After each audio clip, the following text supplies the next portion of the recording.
Sepanjang tahun 2015, tim Delik telah melakukan peliputan ke banyak daerah untuk memberikan informasi kepada pemirsa atas sejumlah persoalan yang ada.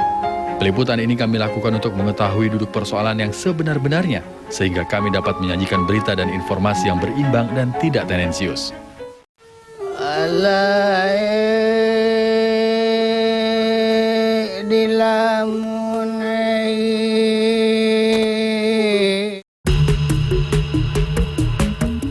Pembangunan yang belum rata hingga kini masih menjadi persoalan. 6 bulan lalu, tim Delik RCTI meliput kehidupan warga di pesisir selatan Sumatera Barat yang harus bertaruh nyawa menyeberangi sungai untuk menjual hasil bumi karena tidak ada jembatan. Namun hingga kini janji pembangunan belum juga terrealisasi. Melimpahnya hasil pertanian terutama jagung di Kampung Lubuk Pandan, Kabupaten Pesisir Selatan Sumatera Barat, rupanya tidak didukung oleh infrastruktur yang memadai. Dengan lahan lebih dari 200 hektar, 95% lebih warga di sini menjadi petani jagung.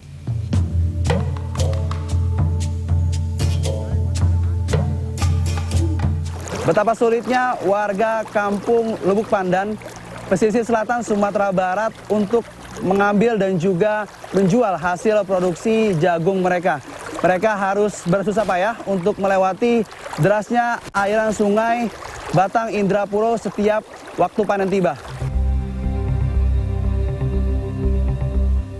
Area pertanian yang terpisahkan oleh sungai Batang Indrapura membuat distribusi pertanian terkendala. Karena tak ada jembatan, petani bertaruh nyawa menyeberang sungai untuk menjual hasil bumi. Tapi kalau keadaan airnya udah besar, itu amat susah bagi kami. Korban sejak sawah ini terdiri, kami kira-kira telah mencapai 7 orang. Meski telah menimbulkan korban jiwa, namun hingga kini janji pembangunan jembatan belum juga terrealisasi. Ini adalah satu dari banyak potret belum meratanya pembangunan di daerah.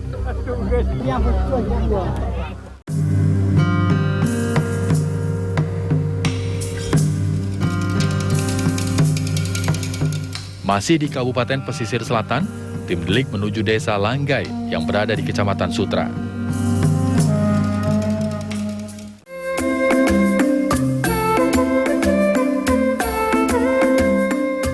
Saat itu kami mendapat informasi, lebih dari 10 tahun warga Desa Langgai meniti nyawa di atas kawat untuk menyeberangi sungai, tak terkecuali murid-murid sekolah dasar.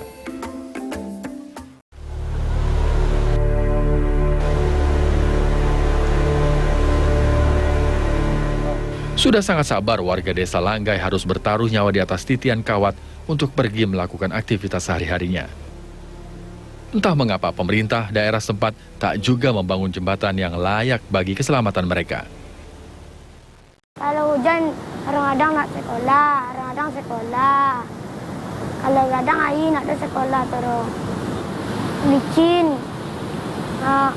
Kawit ada terputus, ada luku tangan. Sungguh pemandangan yang sangat menegangkan. Berjalan meniti di atas jembatan kawat sepanjang 35 meter di atas aliran sungai yang deras, nyawa pun menjadi taruhannya. Niti kawat. Di kawat? Nggak ada jembatan? Enggak. Takut kawat? Iya. Takut kenapa? Mendatur, ada sungai di bawah. Lalu bagaimana kondisi dua desa tersebut kini? Masih sama. Tangan kecil mereka memeluk erat pohon untuk memanjat pohon, sementara kaki-kaki kecil ini masih berjalan meniti kawat untuk menyeberangi sungai. Masih sama seperti 7 bulan lalu saat tim Delik meliput di sini. Bahkan warga yang sudah lebih 20 tahun mereka hidup di Kampung Langgai mengatakan pembangunan jembatan sudah sejak lama dijanjikan. Nggak apa-apa lebih buang 10 tahun mungkin loh. Malah 10 tahun? Iya. Nggak ada diganti-ganti jembatan ada semua? Nggak. Ada jembatan loh? Nggak. Kondisinya kalau warga di seberang sana setiap hari mereka tuh sangat kesulitan untuk pergi ke sekolah anak-anak. Apalagi kalau hujan deras, mereka tuh nggak berani melewati. Tidak ada yang berubah. Janji pembangunan jembatan untuk warga desa Lubuk Pandan hingga kini hanya sebatas janji yang tak ada realisasinya. Mereka masih harus bertaruh nyawa menyeberangi sungai berarus deras sedalam 2 meter untuk pergi ke ladang mereka dan membawa hasil kebun mereka. Meski belasan nyawa warga tewas karena hanyut, namun belum juga mengetuk hati para pemangku kebijakan negeri ini. Keterbatasan anggaran untuk daerah selalu menjadi alasan klasik yang berulang dikemukakan. Dari 1,7 triliun APBD Kabupaten Pesisir Selatan, 50%-nya dihabiskan untuk belanja pegawai negeri sipil. Indopuro itu kan jembatan gantung, sudah dijanjikan pembangunan oleh provinsi. Desainnya itu tanggung jawab kabupaten, sudah selesai. Desainnya sudah, tapi sampai hari ini provinsi janji tidak dibangun juga. Dan kalau Langgai itu tanggung jawab pemerintah kabupaten. Langgai itu sekarang tidak ada masalah, banyak kita bangun jembatan. Sepanjang tahun ini, warga desa Langgai dan Indropuro, Kabupaten Pesisir Selatan, Sumatera Barat, dimanjakan dengan janji pembangunan. Mereka selalu menjadi kuda tunggang politisi dengan mengatasnamakan rakyat untuk membangun daerah.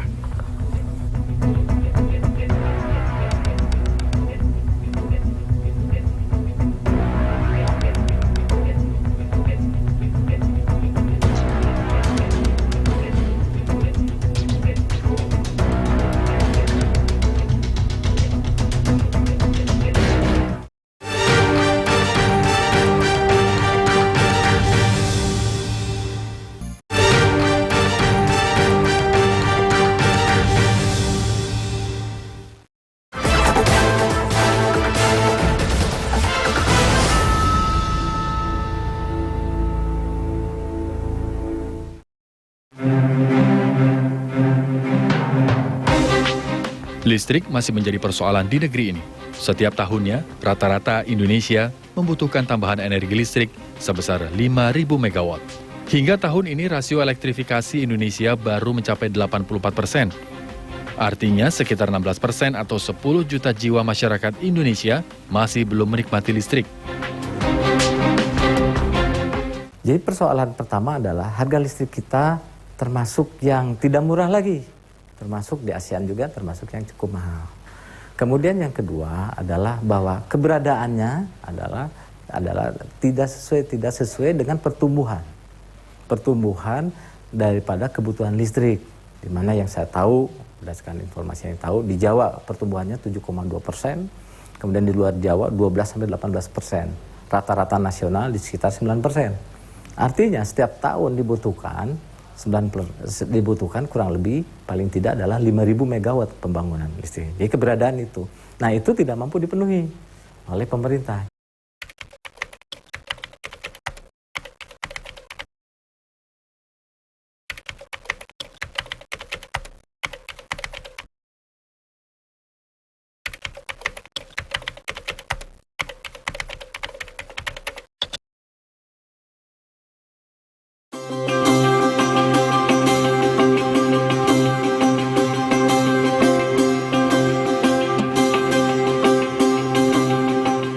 Pada Mei 2015, tim Delik meliput tentang kehidupan warga di Desa Cibanteng dan Desa Sukamana Cianjur, Jawa Barat.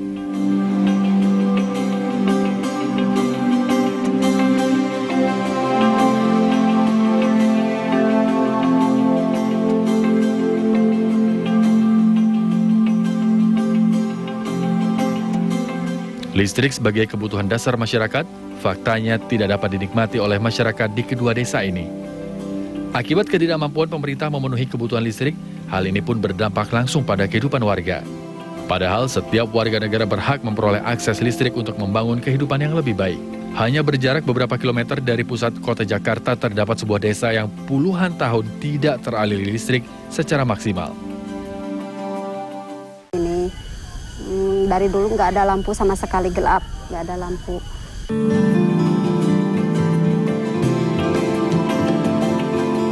Selain tidak adanya listrik, kehidupan warga Desa Cibanteng, Kampung Ciong, Cianjur, Jawa Barat juga semakin sulit dengan akses jalan yang terbatas, sehingga membuat kampung ini nyaris terisolasi.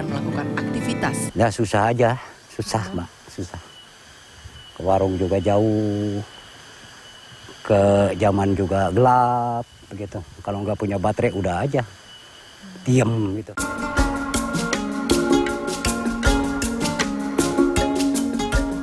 Ketidaktersediaan listrik juga berdampak pada kegiatan belajar anak-anak di kampung ini. Mereka pun kesulitan saat harus belajar ataupun mengerjakan tugas sekolah dengan penerangan seadanya dari lampu minyak atau biasa disebut cempor.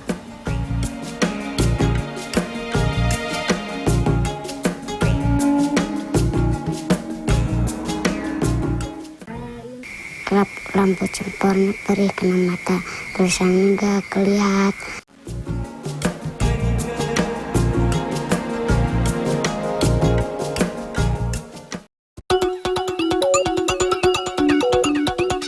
Keberadaan desa tanpa listrik dan kondisi jalan yang rusak parah juga tim delik temukan di desa Sukamana, Cianjur Selatan.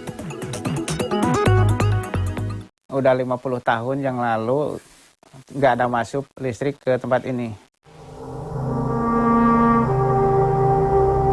Warga pun menaruh harapan besar pada pemerintah agar listrik dapat segera masuk desa.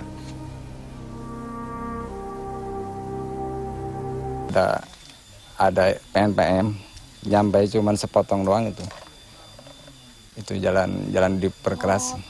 Oh, jadi Iya, sampai sekarang belum ada sambungannya lagi. Karena belajarnya harus kelihatan, jadi saya pengen lampu. Nyatanya, tidak ada perubahan hingga Desember 2015. Kondisi jalan yang rusak, melewati hutan dan sungai menjadi pemandangan sehari-hari warga di Kampung Salacau, Desa Kubang, Kecamatan Sukaresmi, Cianjur, Jawa Barat. Selama 40 tahun hidup tanpa listrik, membuat warga sehari-hari hidup dari bertani dan berkebun ini hanya mengandalkan lilin dan cempor untuk penerangan. Tanpa adanya listrik dan akses jalan yang layak, membuat kondisi perekonomian masyarakat menjadi jauh tertinggal. Kan cuman maunya gitu kan masyarakat di sini bukan apa-apa, yang penting listrik menyala gitu kan. Iya, supaya jalan juga bisa gitu kan. Kalau malam gitu kan, kalau mengaji Al-Qur'an juga bisa gitu kan, supaya terang seperti itu. Kondisi desa tanpa akses listrik ini ternyata telah lama diketahui oleh pemerintah daerah setempat. Namun hingga kini, upaya pemerintah daerah untuk mengatasi persoalan ini baru sebatas wacana. Ya, pemerintah daerah tetap ingin membangun semua warga mendapatkan listrik ya. Tapi karena Cianjur ini begitu luas dan daerahnya itu terpencil, termasuk daerah yang saya duduki sekarang ini. Entah sudah berapa kali janji terucap untuk memberikan akses listrik ke desa-desa di Cianjur. Fakta yang tak terbantahkan, gelap masih menjadi teman abadi. Sementara hingga akhir tahun ini, keinginan untuk mendapatkan pasokan listrik masih menjadi mimpi.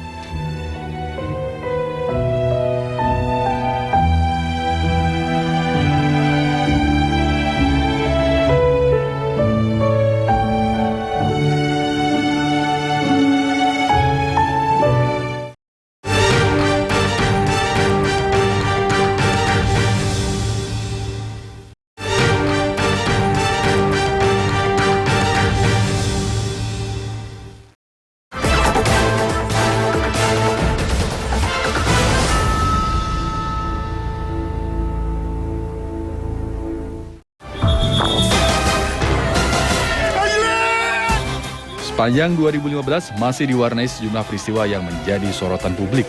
Di antaranya kasus kekerasan anak yang menimpa gadis cilik Angelin di Bali hingga pembunuhan aktivis lingkungan Salim Kancil yang disertai kekerasan di Lumajang, Jawa Timur. Sementara kasus kebakaran hutan yang berujung dengan terjadinya musibah kabut asap yang menimbulkan korban jiwa juga menjadi peristiwa yang menyita perhatian publik.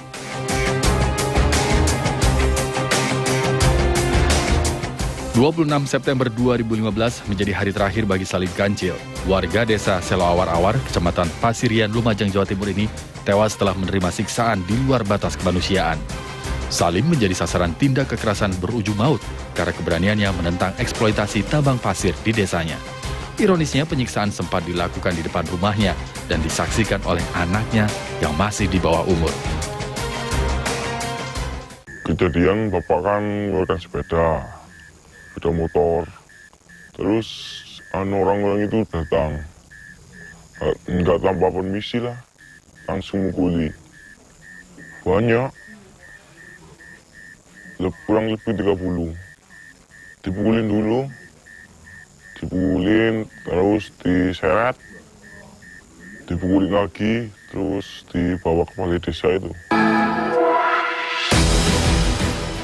Menurut kesaksian warga, penyiksaan Salim Kancil berlanjut hingga ke balai desa. Itu Pak Desir mukul, loh kok kayak gini gitu.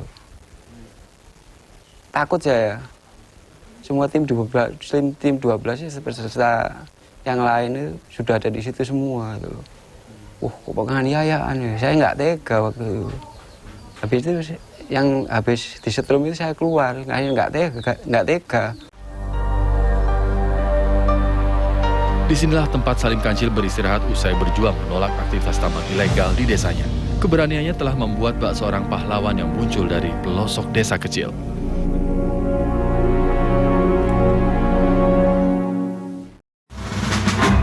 Kini para tersangka penganiayaan dan pembunuhan Salim Kancil telah siap disidangkan. Kasus perlawanan Salim Kancil terhadap mafia pertambangan pasir menunjukkan ketidakhadiran pemerintah dan aparat saat rakyat memperjuangkan haknya.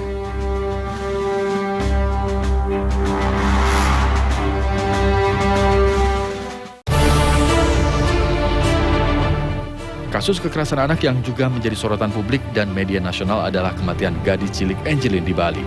Setelah hampir 1 bulan dinyatakan hilang, teka-teki keberadaan bocah berusia 8 tahun ini pun terkuak.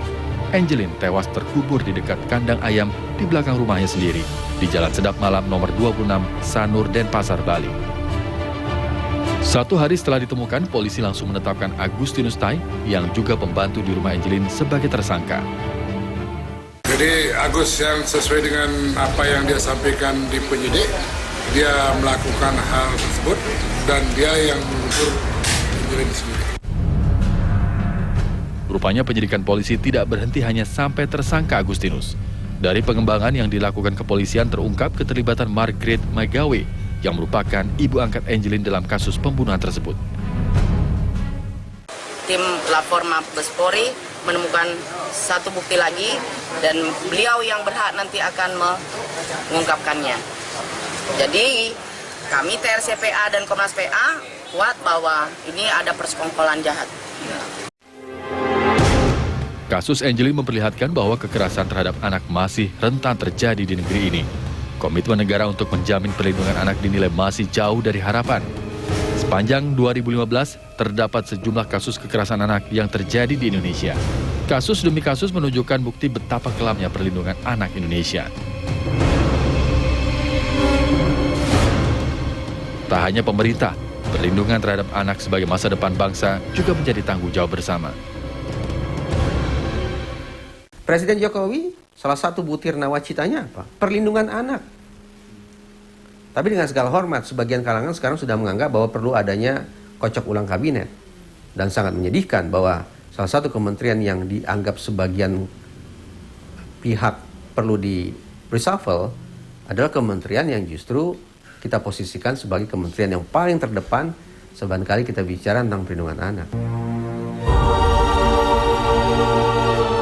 Tahun ini juga diwarnai dengan bencana kabut asap akibat pembakaran hutan dan lahan oleh oknum-oknum tak bertanggung jawab.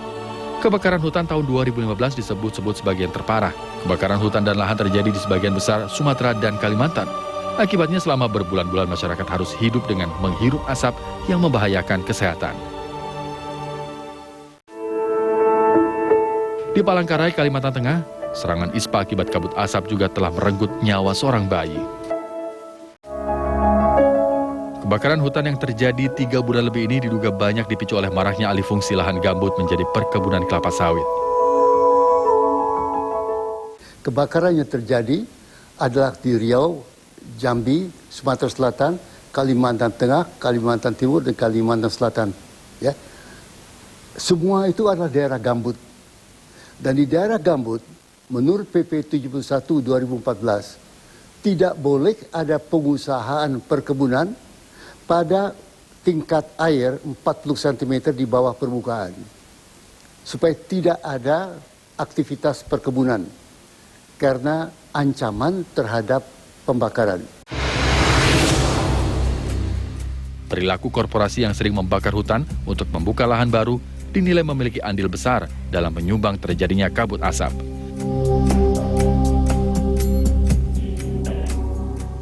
Memang di data kita hampir seluruh korporasi terbesar di Indonesia itu terlibat ataupun mempunyai pengaruh terhadap kebakaran dan asap Indonesia. Dan korporasi-korporasi milik jajaran orang terkaya di Indonesia itu korporasi yang terlibat dan mempunyai titik api yang banyak di Sumatera maupun di Kalimantan.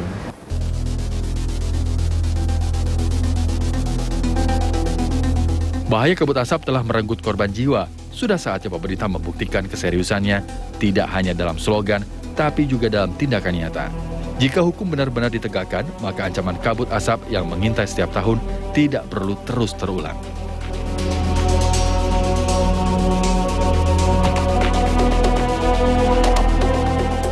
Kebakaran hutan itu seharusnya bisa lebih dini diprediksi ya. Karena yang namanya musibah itu bisa kita cegah. Dengan kepemimpinan para pimpinan yang ada sekarang bisa meredam tidak adanya kekerasan lagi. Lebih peduli terhadap perlindungan anak. Semoga pemerintahan khususnya untuk perlindungan anak itu bisa lebih merangkul lagi untuk kasus-kasus kecil seperti pembunuhan anak sebelumnya.